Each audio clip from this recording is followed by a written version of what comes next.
Greetings, YouTubians, and welcome back to Wayne Sharp World, where today I'm bringing you guys a Trevisa knife that this is by far the most excited I've ever been to bring you a Trevisa knife. Now, I've brought you Trevisas in the past, and I really do enjoy them, but this one right here, the moment I saw the picture of this on Instagram, I was like, please send me one. I have to see it because I just really like this design. I think it's one of the most appealing designs to come out of Trevisa to date.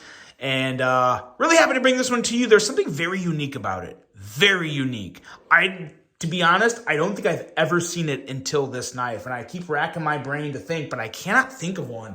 And I definitely want your input here too on what we're about to see, which is none other than the Trevisa Vila. Now, before I go any further, I'd like to thank you guys for tuning in today. If you like what you see, please do me a huge favor. Hit that subscribe button, follow along, and I will continue to bring you the content. Now, let's take a look at some overall specs on this knife right here. We have an overall length coming in at 7.86 inches, a blade length at 3.38 inches, and a blade thickness at 130 thousandths. Blade material on this guy, 14C28N. Trevisa's really good about bringing, oh, it's upside down. There we go. Trevisa's been really good about bringing 14C28N on a lot of their budget offerings, and I think that goes over very well with the knife community. I think we all love to see that. We have a spear point style blade, a flat grind, a handle length coming in at 4.48 inches, and a handle thickness at 539 thousandths. Handle material on this guy, as you can see, some micarta, some pretty darn nice micarta in my opinion. Crossbar style lock. Remember that, crossbar style lock. Very weird to see a crossbar lock in that flipper tab there on the same knife. I don't think I've ever seen that before. We have a user of a right hand only tip-up carry, a weight coming in at 4.1 ounces, and a price at what I think is a pretty reasonable $58.99. I don't have a lot of things that make me have a problem with 59 bucks for this knife. I really, really don't. Size comparisons. Let's take a look at some size comparisons. Let's see how it stacks up with some Civivis and Kaisers. Here is the Kaiser T1, and here is the Civivi Conspirator. And it measures up pretty well overall, really kind of right in the middle of these two. And why not? Let's bring just a couple more out here for you. Here is the Kaiser Drop Bear. I cannot believe that name escaped me for a second. I was thinking of something else, I guess.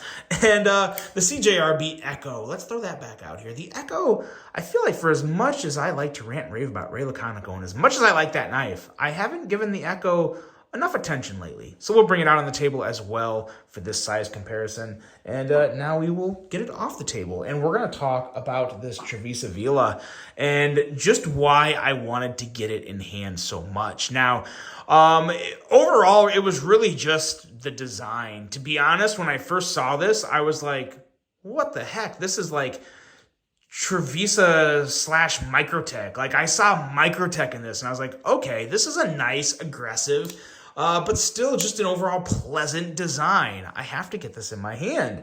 And yeah, the blade itself for a spear point, there's not many spear points that I like. I'm really not a spear point guy, but this is one of the very few I can get behind. I like the looks of this. I like the swedge. I like the blade cutout. I like the lines on this spear point. There's nothing really round. It's more kind of daggerish almost. I'm a fan of this. I dig this. Of course, 14C28N is always good to go. The one thing that I would want to caution some people on, so as you guys probably know, Trevisa is mostly sold on Amazon. I don't think Trevisa is carried by any retailers. Tell me if I'm wrong. I've always looked at Trevisa as kind of like an Amazon-specific knife. But on the pictures on Amazon, the blade definitely looks like it is a hollow ground blade because you can see some shadowing as to where that would lead you to believe this is a hollow ground blade. And it actually looks a little better with the hollow grind. I don't know if that was a prototype that Trevisa used for the pictures or if the lighting just happened to play at just the right angle to make it look like a hollow grind. But this is 100% a flat grind. I think that does make a slight difference in aesthetics. I think the blade did look a lot better with a hollow grind appearance, but this flat grind is still pretty good. Still has a nice thin edge coming in at 16 thousandths. So it's a nice combination of, you know, good for piercing and good for slicing. So pretty nice blade in general. The edge of the sharpened edge stays nice and thin, well behind the end of it. So shouldn't end up with any smiles or anything when you come to sharpening. So good to go there. And I like the swedge and the thickness up here. Makes for a relatively strong tip given the overall design of the knife. Obviously, any type of spear point or dagger style tip, you're going to lose some strength up there. But with that swedge and those grind lines, that's going to add a little bit of extra toughness up there towards the tip. But overall, a pretty nice blade. Going into the handle, it has some really good ergos. And when I looked at this knife, when I saw the picture, I thought, I bet that's going to feel pretty good in my hand. And boy, oh boy, it really does. Really nice, smooth micarta. You got some nice grain going on there, so the more you carry this, I feel like this is one that's going to patina really well. My experience with Trevisa's micarta so far has been pretty good. A lot of the times it will come out of the box with kind of like a little bit of a dry appearance, but again, it is micarta. You carry it, the oils from your hand will get into it, or if you want to speed that process up, you can always put a little mineral oil or beard oil on there. But I have found kind of this smooth finish that they put on their micarta. It patinas extremely well over time, so this is just going to look better and better. The clip is one of the things that it serves its purpose. There's something about a very basic clip like this where you just have the two screws down here. There's something that looks kind of like, I don't know if cheap is the word, but just very, very basic. But I will say, regardless of how it looks, when this is in your pocket, the screws and just the whole top, it allows for a very good place to just pull the knife out of your pocket. So you don't have to dig too deep in and try and do anything stupid. You just grab the top and the knife comes out very easy. And it also carries pretty well. So no real issues with carry in the pocket or ergos in the hand. Pretty good to go in both of those departments. But then this is where things just got really intriguing for me, and it was really why I wanted to get this on the channel ASAP, and that was because of this, the flipper tab and the crossbar lock. So tell me right now in the comments if there is any other knife you know of that has a crossbar lock and a flipper. Tell me, because I have been racking my brain. I looked through all my knives. I do not own one that has a flipper tab and a crossbar lock. And I got plenty that have thumb studs and thumb studs or some type of blade cutout and crossbar lock. That's nothing new.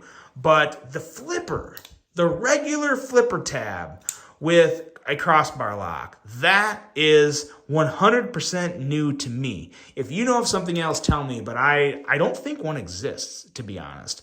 And I knew why beforehand. You know, with a crossbar style lock, you lose the feeling of a real detent.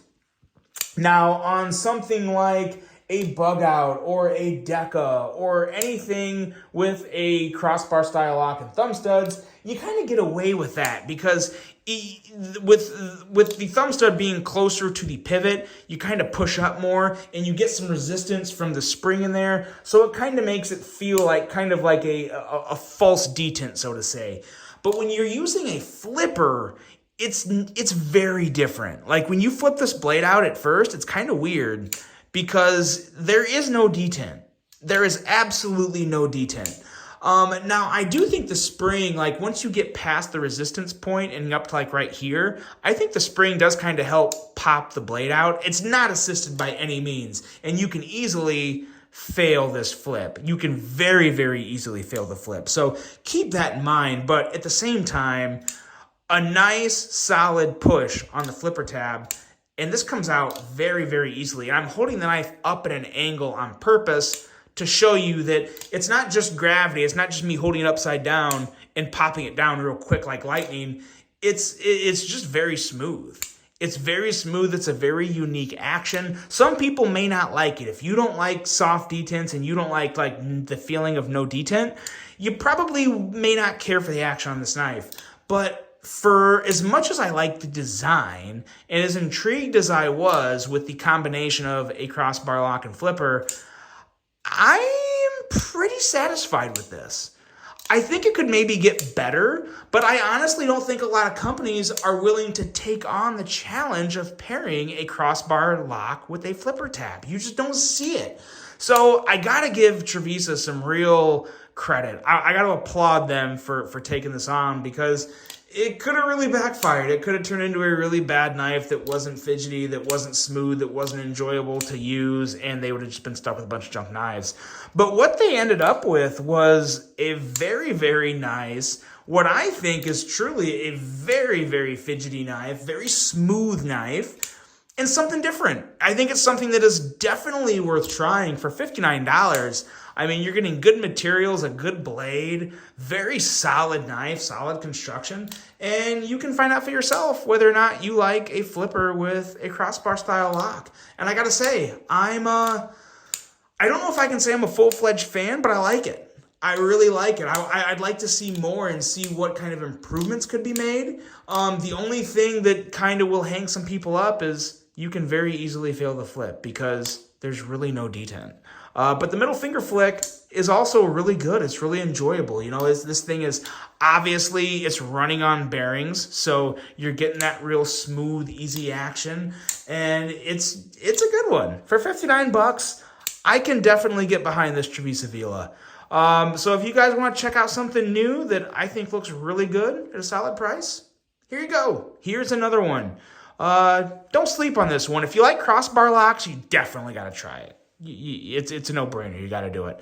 The Trevisa Vila. Let me know what you guys think of this. And again, let me know if you know of any other knives with a flipper or crossbar lock, because I just don't think they exist. But hopefully you prove me wrong in the comments. Hopefully you enjoyed this one, and hopefully you have a great rest of your day.